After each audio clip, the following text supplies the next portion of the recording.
কেতিয়াবা নিজৰ ওপৰতে খং উঠে জানেনে কেলে যে চাকৰিটো কৰিলোঁ ঘৰতে থাকিলোঁ হয় ক'লোঁ হয় হাজবেণ্ডক এইটো আনি দিয়ক সেইটো আনি দিয়ক এইটো খাম সেইটো খাম আৰু ধুনীয়া গাঁৱৰ পৰিৱেশ এটাত থাকিলোহেঁতেন ডাঙৰ ঘৰত বাৰী ডাঙৰ ঘৰ এখন লগতে গৰু ছাগলী হাঁহ কুকুৰা পুখুৰীত মাছ বাৰীত ঢেৰ শাক পাত আৰু বাৰীৰ পৰা শাক তুলি তুলি খালোহেঁতেন আৰু লগতে পিছফালে এটা ধুনীয়া জুহাল থাকিলেহেঁতেন য'ত নেকি ঠাণ্ডা দিনত এনেকুৱা বতৰবোৰ যেতিয়া হয় তেতিয়া জুহালতে বহি বনালোহেঁতেন খালোহেঁতেন তাতে আড্ডা মাৰিলোহেঁতেন কিমান যে ভাল লাগিলহেঁতেন সেইবোৰ বৰ মিছ কৰোঁ যিহেতু চৰকাৰী কোৱাৰ্টাৰত থাকোঁ আজি বতৰ বহুত বেছি ঠাণ্ডা সেইকাৰণে মাংস অকণমান বনাওঁ বুলি লৈছোঁ আৰু আজিকালি নহৰুবোৰ ইমান ডাঙৰ ডাঙৰ হ'ল দেখিছেনে কিন্তু গোন্ধ নাই দেই এফালে ভাতো পাতিছোঁ লগতে খাবলৈ বুলি এনেকুৱা দিনবিলাকত বিশেষকৈ জুহাললৈ বহুত বেছি মনত পৰে কাৰণ জুহালত বহি কিনে বনোৱাৰ আমেজে বেলেগ বাৰীৰ পৰা শাক পাত তুলি আনি খোৱাৰ আমেজ বেলেগ হয় নহয় যিবিলাকে বাৰু সেনেকুৱা পৰিৱেশত আছে কিমান যে ভাল লাগে চাগে ন মোৰো বহুত বেছি ভাল লাগে মানে তেনেকুৱা ঘৰুৱা পৰিৱেশ কিন্তু কি কৰিব উপায় নাই চৰকাৰী কোৱাৰ্টাৰত থাকোঁ কোৱাৰ্টাৰত যিমান অকণমান জেগা সেইখিনি অকণমান জেগাতে ঘূৰি ঘূৰি আপোনালোকলৈও ভিডিঅ'বোৰ এনেকৈ অকণমানকৈ বনাই আগবঢ়াই থাকোঁ আৰু লগতে এতিয়া বনাবলৈ লৈছোঁ মাংস আৰু ধোঁৱা যাবলৈ সেই খিৰিকীৰ ওপৰৰ ভেণ্টিলেটৰটো টানি লৈছোঁ ৰছী এডাল লগাই থোৱা আছে কেতিয়াবা দেখাম দেই কেনেকৈ লগাই থৈছোঁ এয়া পিঁয়াজ ভাজি আছোঁ মানে বতৰবোৰ যেতিয়া বেছি বেছি ঠাণ্ডা হৈ গৈ থাকে বা বৰষুণ হয় নহয় তেতিয়া মানে এই ঠাণ্ডা লাগি থাকিলে খানা পিনাবোৰ বনাবলৈ মন নাযায় মানে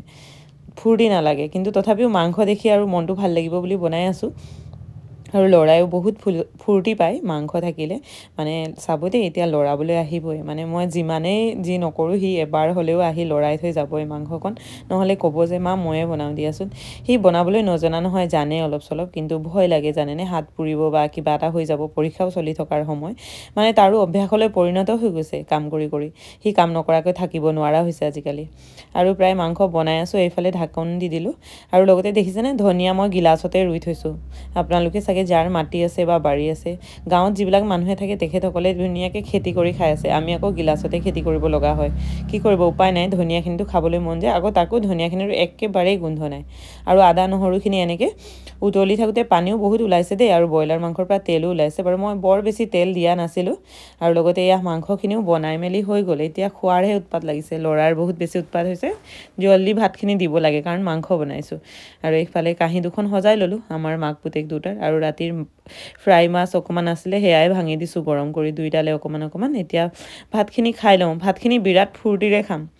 বৰষুণ দি আছে বাহিৰত চিপচিপকৈ আৰু মাংস ভাত ধুনীয়াকৈ খাইছোঁ কিন্তু ভাতখিনি খোৱাৰ পিছত লাগিব এলাহ নহয় বাচনকেইটা ধুবলৈ